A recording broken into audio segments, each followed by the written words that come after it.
영적 침체에서 벗어나라 라는 제목으로 하나님 말씀 함께 나누겠습니다. 오늘 본문 말씀 열왕기 19장을 보기 전에 좀 더 말씀을 우리가 깊게 알기 위해서는 18장의 엘리야의 모습이 무엇인지를 알아야 되거든요. 열왕기상 18장은 승리의 장이에요. 다 아실 거예요. 우상을 섬기던 850명과 엘리야 혼자의 싸움이거든요. 이건 인간적으로 이길 수가 없잖아요. 어떻게 이깁니까? 850명을.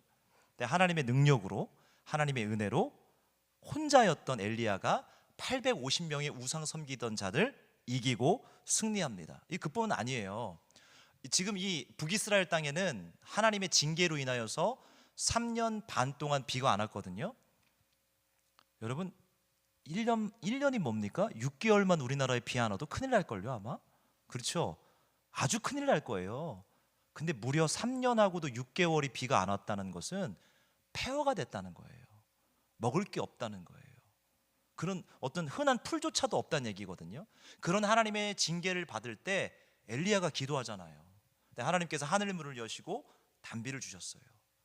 승리의 장이에요. 19장 이전에는 다.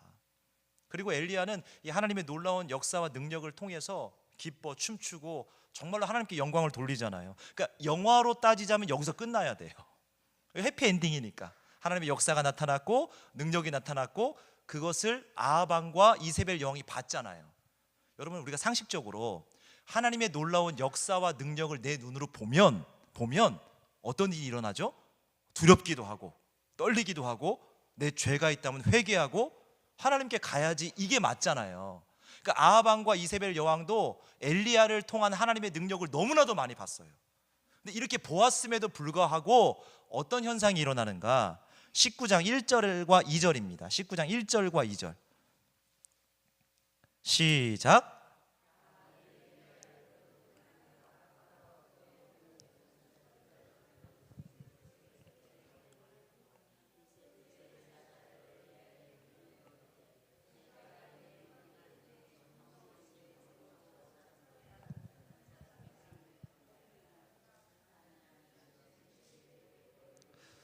이 말씀이 뭐냐면 그 놀라운 능력을 보고 역사를 보고도 아니 상식적으로 850대 1로 하나님이 승리했으면 이거 뒤집어지고 꼬꾸라져야 되는데 아합 왕과 이세벨 여왕은 더 악해진 거예요. 더 강팍해진 거예요. 이런 일이 있을 수 있어요. 이게 사도행전 7장에서도 고스란히 나타나거든요. 이 스데반 집사가 사내들의 공회에 잡혀 들어와서 마지막으로 설교를 해요. 복음의 메시지를 전할 때 너희가 하나님이 보낸 그리스도 메시아를 죽였다. 너희가 죽인 거다. 그러므로 너희는 하나님 앞에 회개하고 자복하고 구원자이신 예수님을 믿어. 이게 마지막 설교를 막 해요.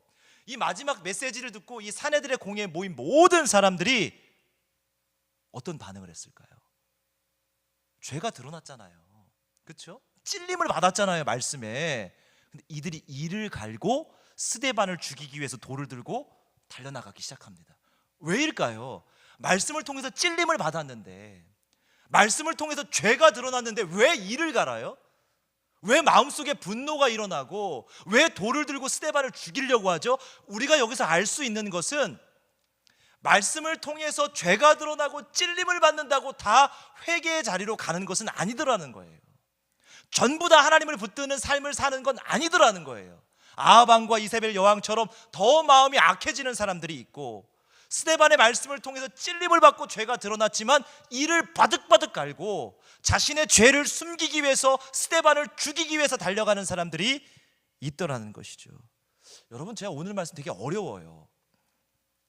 피하고 싶은 말씀도 있어요. 사실은 이 말씀이 어렵고 힘들어요. 왜냐하면 저와 여러분의 죄가 드러나기 때문이죠. 낱낱이 드러날 수도 있어요. 감추고 싶은 죄일 수도 있어요.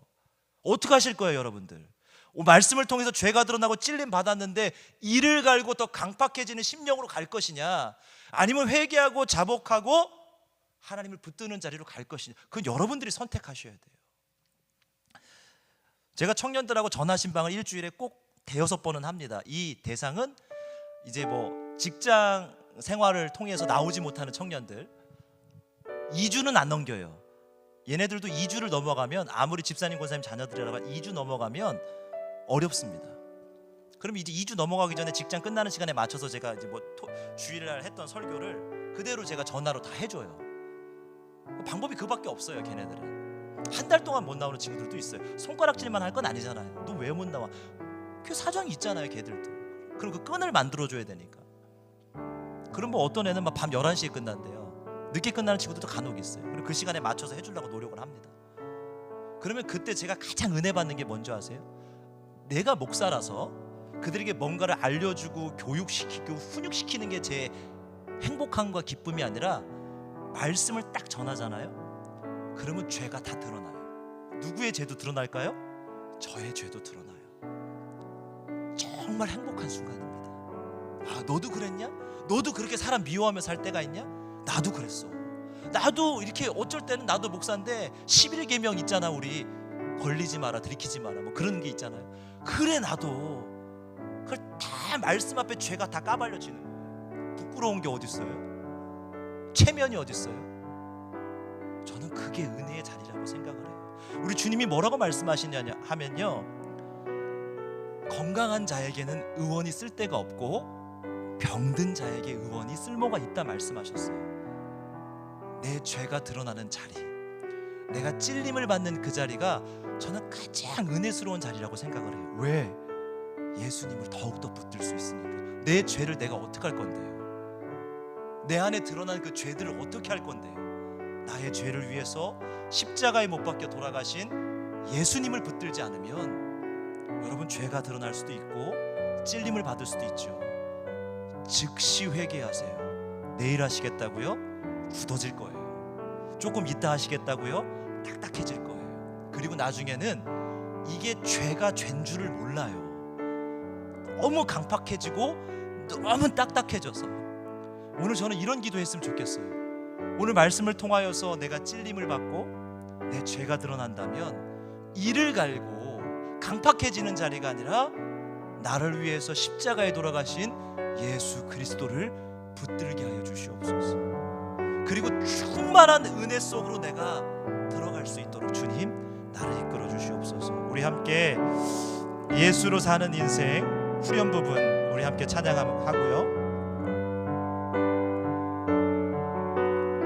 함께 기도하겠습니다. 삶의 무게가 내 마음을 두르고, 삶의 무게가 내 마음을 버티림 없는 시간을 지날 때 예수만 의지하는 삶 되기 원하네. 주 붙드네. 주님 시선을 거두 주의 은혜로 감당케, 주의 은혜로 감당케. 예수로 사는 인생 책임져 주께 맡기네. 두 눈 감으세요. 예수로 사는 인생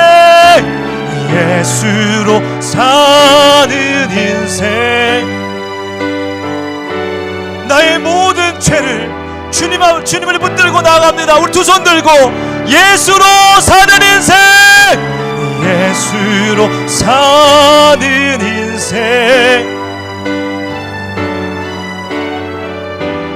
말씀 앞에 죄가 드러나고 찔림을 받았을 때 나의 구세주 예수님을 붙들고 나아갈 수 있게 도와주시옵소서.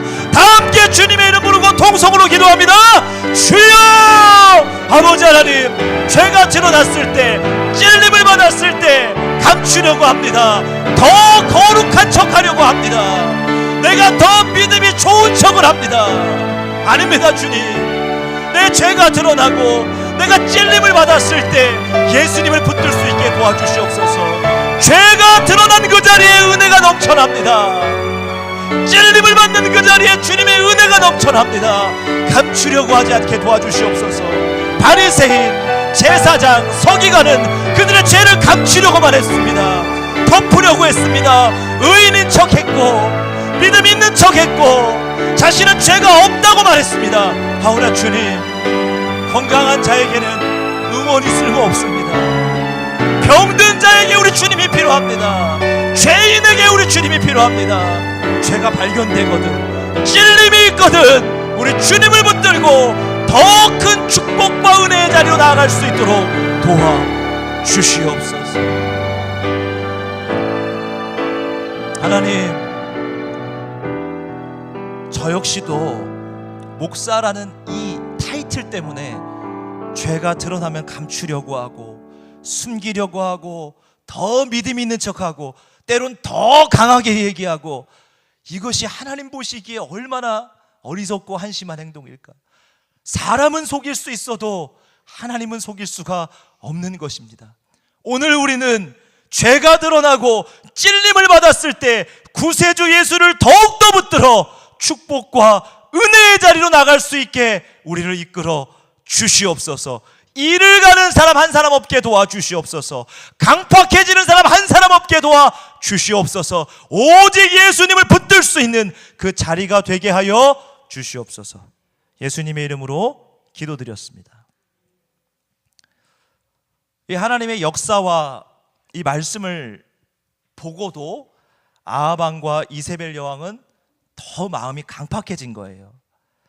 근데 이와 같은 상황 가운데 18장에서 850대 1로 싸웠어요. 승리했어요. 19장에서 전혀 다른 엘리야의 모습이 나와요. 그렇게 용기를 가지고 하나님의 역사를 감당했던 엘리야가 아니라 이건 19장에서는 전혀 다른 사람 같아요. 자, 19장 3절 말씀 한번 볼게요. 열왕기상 19장 3절입니다. 열왕기상 19장 3절 시작.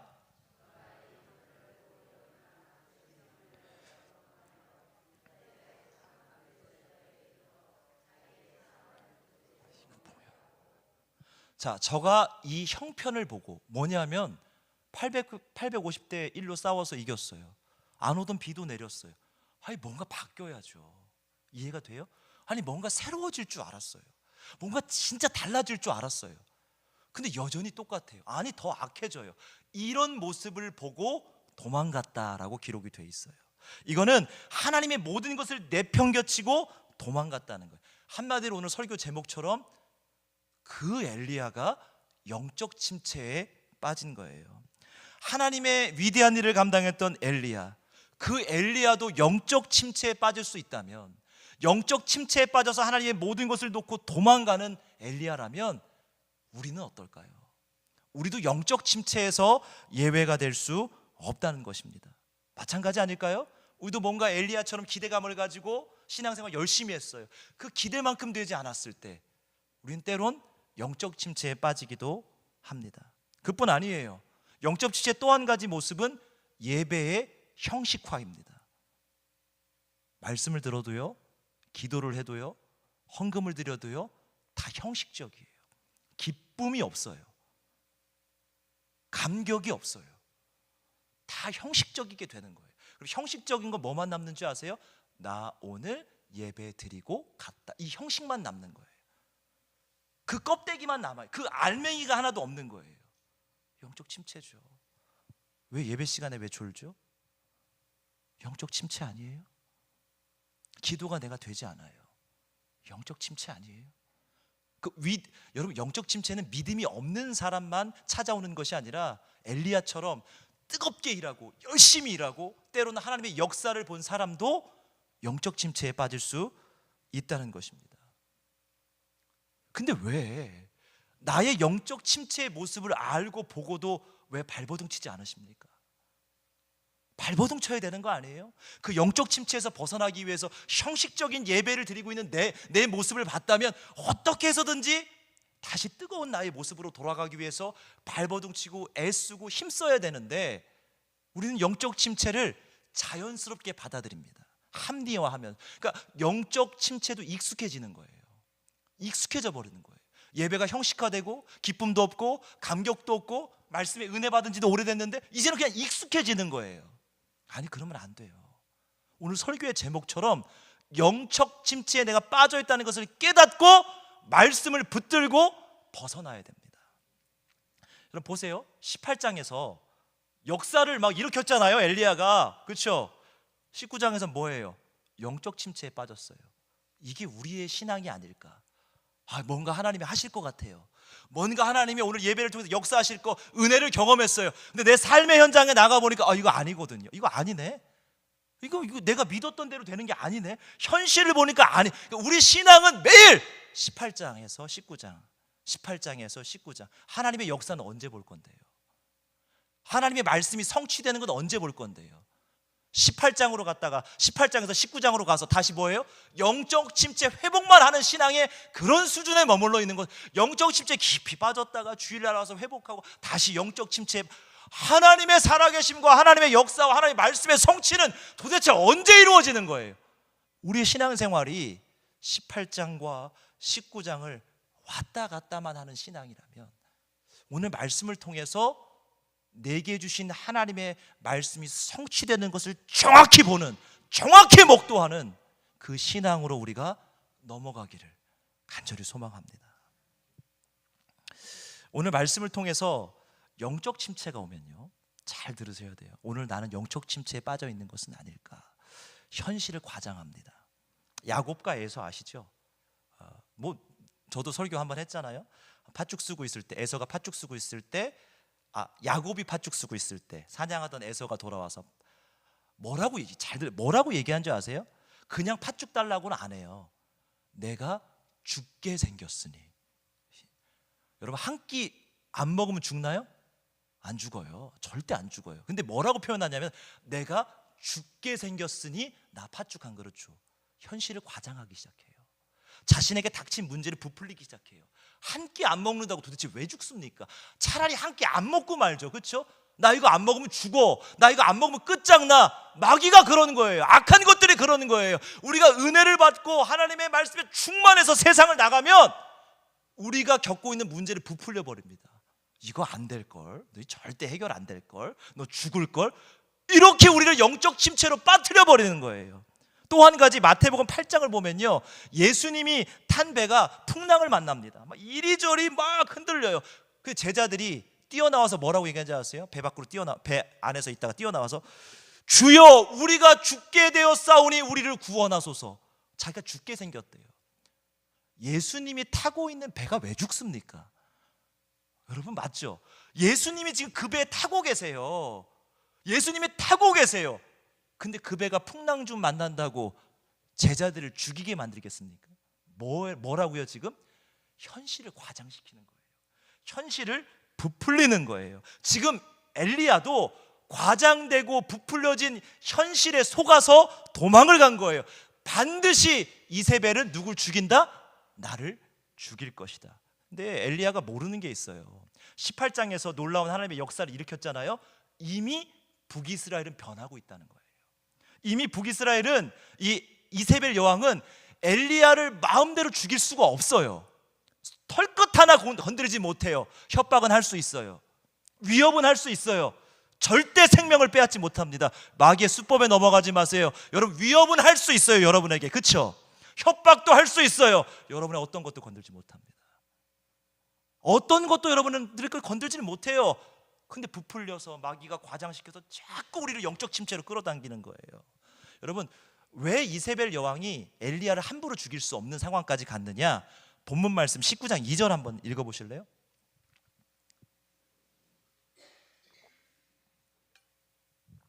시작.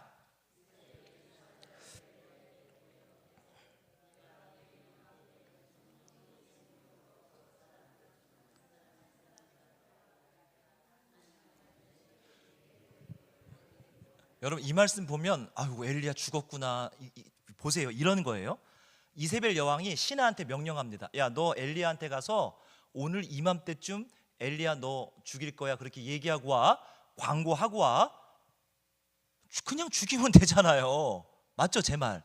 뭐하러 가서 광고를 합니까? 뭐하러 가서 너 내일 이맘때쯤 죽인대, 이세벨 여왕이 너 죽인대. 그리고 엘리야가 가만히 있습니까? 도망가겠죠. 그냥 죽이면 되잖아요. 근데 왜 광고를 하냐고요? 왜 미리 가서 선포를 하냐고요? 못 죽여요. 여러분, 속지 마세요. 절대 우리 건들지 못합니다. 위협을 하는 거예요. 커다란 이만하게 보이게 위협을 하지만 아니요, 하나님의 손이 우리를 붙들고 있어요. 할렐루야. 절대 우리를 건들지 못합니다. 이게 사단의 전략이에요. 말씀을 듣고 은혜 받은 우리에게 현실을 과장시켜서 보여줘. 예배했지만, 기도했지만, 간절했지만 너 밖에 나가봐. 여전히 그 문제는 커다랗게 다가오지. 여전히 해결되는 건 없지. 자꾸만 이런 현실을 보여주고 현실을 과장시켜서 우리를 영적인 침체로 빠뜨리는 거예요. 기억하세요. 오늘 온 마음 다해 예배드렸다면, 하나님으로부터 말씀의 은혜 받았다면, 간절하게 기도했다면 이미 내 삶의 영역은 하나님이 변화시키고 있습니다. 여러분, 내가 느껴야만 변한가요? 내가 피부에 와닿아야만 변화가 되는 거예요? 아니, 그렇지 않아요. 내가 느끼지 않아도, 내가 내 피부에 와닿지 않아도 믿으셔야 돼요. 하나님 앞에 바로 서 있고 오늘 예배를 온전히 드리고 뜨겁게 기도했다면 반드시 내 삶은 지금 하나님의 뜻대로 변하고 있는 것입니다. 고난이 우리를 무너뜨리지 못합니다. 어떠한 어려움도 우리를 넘어뜨리거나 힘들게 하지 못해요. 반드시 기억하세요. 혹시 내가 과장된 현실에, 부풀려진 현실에 속아서 영적 침체에 빠져 있는 것은 아닐까? 반드시 점검하셔야 됩니다. 두 번째, 영적 침체에 빠지면 하나님과의 모든 관계가 단절이 돼요. 그러므로 영적 침체에서 빨리 벗어나야 됩니다. 자, 우상 섬기는 자와 18장에서 850대 1로 싸웠을 때 엘리야 혼자 싸웠죠. 그렇죠? 혼자 싸웠어요. 엘리야는 늘 고독했어요. 늘 외로웠어요. 언제나 늘 혼자였어요. 후반부에 가서 제자 엘리사를 조금 데리고 다녔을 뿐이지 항상 혼자였어요. 근데 지금 똑같은데 19장에서는 또 혼자 있어요. 근데 뭐라고 하는 줄 아세요? 자기 좀 죽여달래요. 하나님 앞에. 나 좀 하나님 죽여, 내 생명을 취해달라고. 똑같이 혼자 있어요. 저는 그렇게 생각해요. 오히려 18장에서 죽여달라고 하는 게 맞지 않을까. 거기는 실제적으로 죽고 죽이는 전투를 하는 곳이고 여기는 가만히 혼자 앉아있는 곳이잖아요. 우리가 이걸 통해서 알 수 있는 것은 우리는 환경에 지배받는 인생이 아니라는 거예요. 우리는 환경에 지배받는 인생이 아닌데 영적 침체에 빠지면 환경의 지배를 받습니다. 여러분, 환경이 어찌 되었든 그건 상관이 없어요. 내 안에 하나님이 함께 계시느냐 계시지 않느냐를 우리는 살아가는 인생이라는 거예요. 환경이 어찌 되었든 여러분, 하나님이 함께하고 계시다면 850대 1로 싸워도 괜찮습니다. 맞죠? 하나님이 함께하고 계시면 어떤 고난도 괜찮은 거예요. 어려움도 괜찮은 거예요. 하지만 하나님이 함께 계시지 않으면 그늘 밑에서, 로뎀나무 밑에서 혼자 있어도 괴로운 거예요. 나 죽겠다, 나를 죽여달라, 연약한 엘리야로 변하게 되는 것이죠. 엘리야가 이 장소를 거쳐갈 때마다 특징이 있습니다. 하나님의 인도하심을 따라가서 절대 자기 혼자 가지 않았어요. 우리가 잘 아는 사르밧 과부 이야기 있죠. 기름과 밀가루 나중에 축복받아서 가뭄이 끝날도록 넘치도록 주셨던 그 은혜, 거기도 엘리야 마음대로 간 거 아니에요. 하나님이 분명히 말씀으로 가라 명하셨어요. 그래서 엘리야는 공식이 있습니다. 여호와의 말씀이 엘리야에게 임하여, 이 공식이 있어요. 그러니까 엘리야는 자기 멋대로 움직이는 사람이 아니라 여호와의 말씀이 임하고 그가 발걸음을 옮겼던 사람인데 19장에서 자기 마음대로 움직인 거예요. 로뎀나무로 도망갔을 때, 상황을 보고, 변하지 않는 상황을 보고 도망갔을 때 어떻게 해요? 자기 마음대로 도망간 거예요. 은혜 받은 사람들 잘 들으셔야 돼요. 정말로 하나님께 뜨겁게 기도하는 사람들 잘 들으셔야 돼요. 마귀는 그 사람들이 타겟입니다.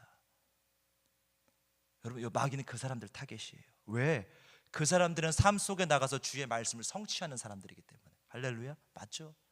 뜨겁게 은혜 받고 뜨겁게 기도하고 하나님을 뜨겁게 사랑한 사람들은 반드시 세상에 나가서 주의 말씀을 성취하며 살아갑니다. 그래서 그들이 타겟이에요. 엘리야와 같은 사람도 무너지고 쓰러지는데 은혜 받은 우리는 왜 긴장을 하지 않는 거죠?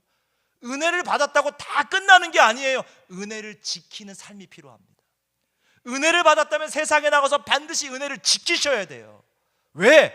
마귀의 그놈은 어떻게 해서든지 영적인 침체로 은혜 받은 사람, 역사를 본 사람, 뜨겁게 기도한 사람을 끌고 들어가기 때문입니다. 저는 여러분에게 한 가지 도전을 합니다. 예배 외에 뜨겁게 하나님을 붙드는 시간이 있어야 돼요. 예배 외에 하나님께 매달리고 기도하는 시간이 있어야 돼요. 안 그러면 그 악한 놈은 언제든지 우리를 영적 침체로 끌어당겨 하나님의 말씀을 성취하지 못하게 합니다. 오늘 은혜 받았나요? 오늘 예배, 많은 예배들이 있는데 예배 가운데 뜨겁게 하나님께 기도했나요? 정신 차리셔야 돼요. 이제 밖에 나가서 그 은혜를 지키는 싸움을 할 때 영적 침체에 빠지는 것이 아니라 하나님의 말씀이 성취되는 은혜를 경험하게 될 것입니다. 마지막으로 엘리야의 영적 침체가 찾아온 이유는 다른 사람의 변화만 원했기 때문이에요. 이런 거예요. 아니 이 정도 했으면 이해되시죠?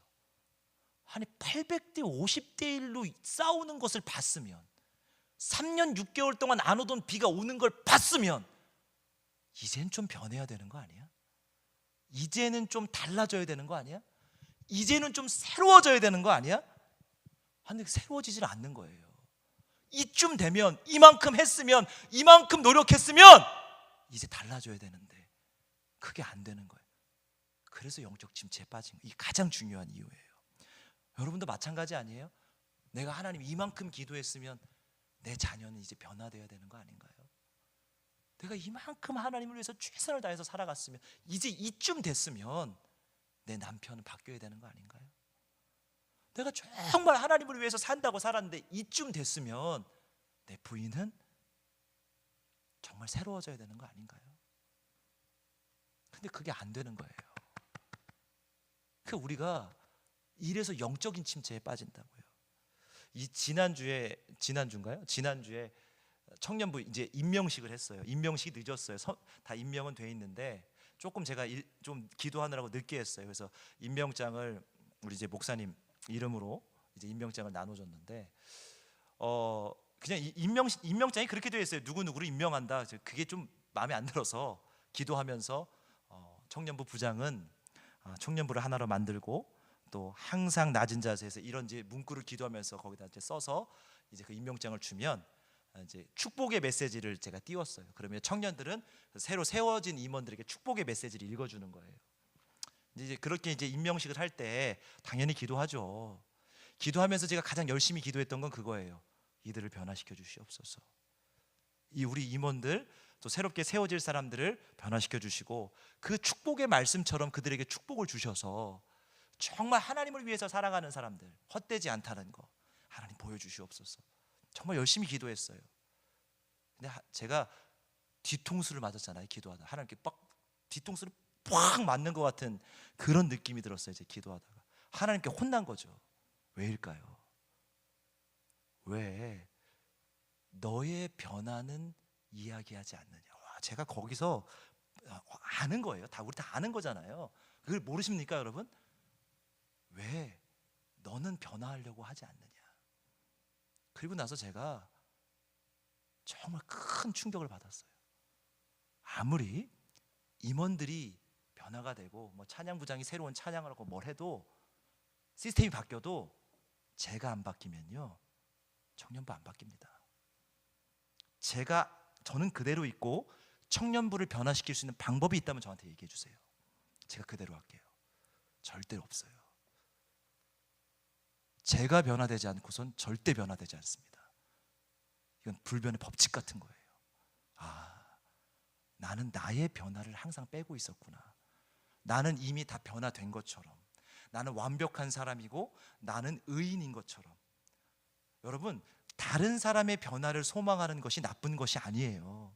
우리는 늘 내 자녀와 사랑하는 자들의 이 변화를 위해서 늘 소망해야 됩니다. 문제는 무엇이죠? 나의 변화가 빠져 있다는 거예요.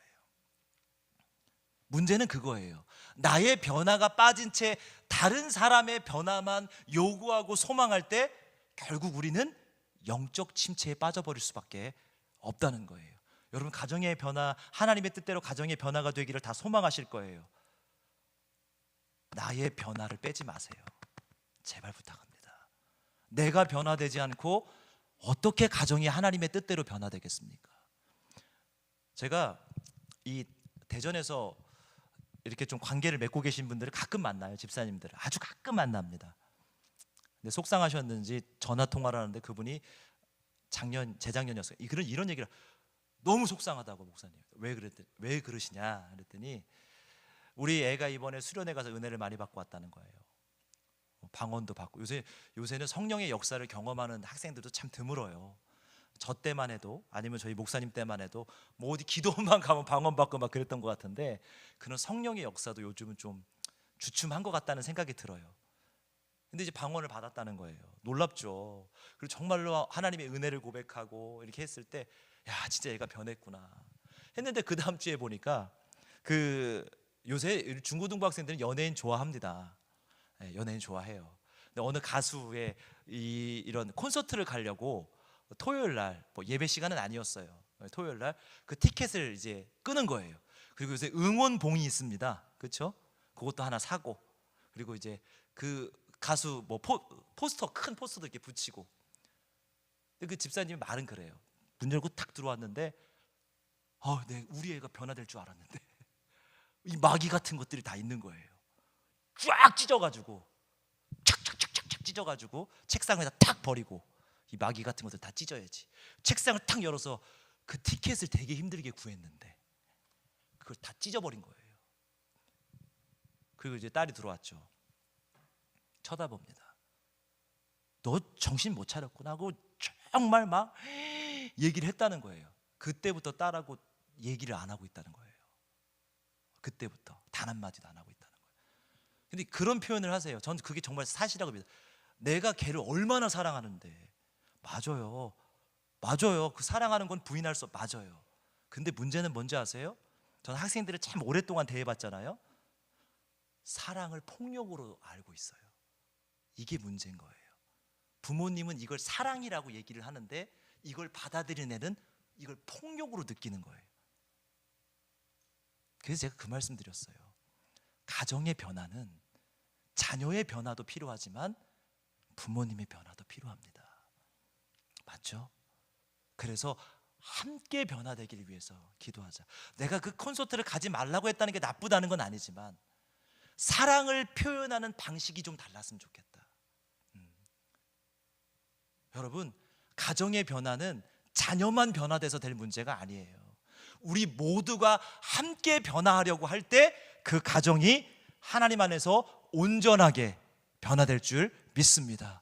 나를 변화시켜 주시옵소서. 나를 새롭게 하여 주시옵소서. 지금 여기 있는 나를 하나님의 뜻대로 변화시켜 주시옵소서. 이 기도가 가장 먼저 하나님께 올려드릴 수 있는 기도가 되기를 간절히 소망합니다. 영적 침체에 빠진, 이제 말씀을 마치려고 합니다. 영적 침체에 빠진 엘리야에게 하나님이 찾아오셔서 이와 같은 말씀을 하십니다. 열왕기상 19장 11절에서 12절입니다. 우리 반주자 나오세요. 열왕기상 19장 11절에서 12절 함께 읽습니다. 시작.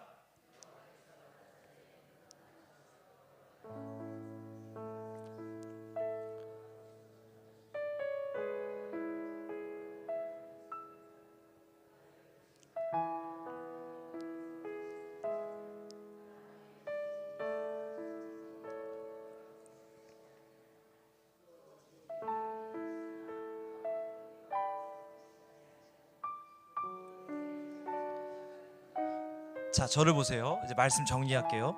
세 가지 현상이 나타나요. 강한 바람이 산을 가르고 바위를 부숩니다. 강한 바람, 거기에 하나님 안 계세요. 거기에 여호와 안 계셨다 그러고, 지진이 나타납니다. 거기에도 여호와가 계시지 않고, 불이 있는데 거기에도 여호와가 계시지 않고, 12절 후반부에 보면 세미한 소리, 거기 가운데 하나님이 계십니다. 여러분, 영적 침체는 어떤 신비스러운 일과 기적과 같은 일로 회복되는 게 아니라 세밀한 음성, 주의 말씀 앞에 다시 서세요. 내가 은혜 받았던 그 말씀, 정말로 나를 회복시켰던 그 말씀 앞에 다시 설 때 내 영적 침체는 즉시 회복됩니다. 여러분, 즉시 회복이 돼요. 정말로 침체됐던 내 신앙이 하나님의 말씀을 붙들고 기도하는 그 순간 신비한 기적을 말하지만, 놀라운 일로 내가 영적 침체가 회복된다고 생각하지 마세요.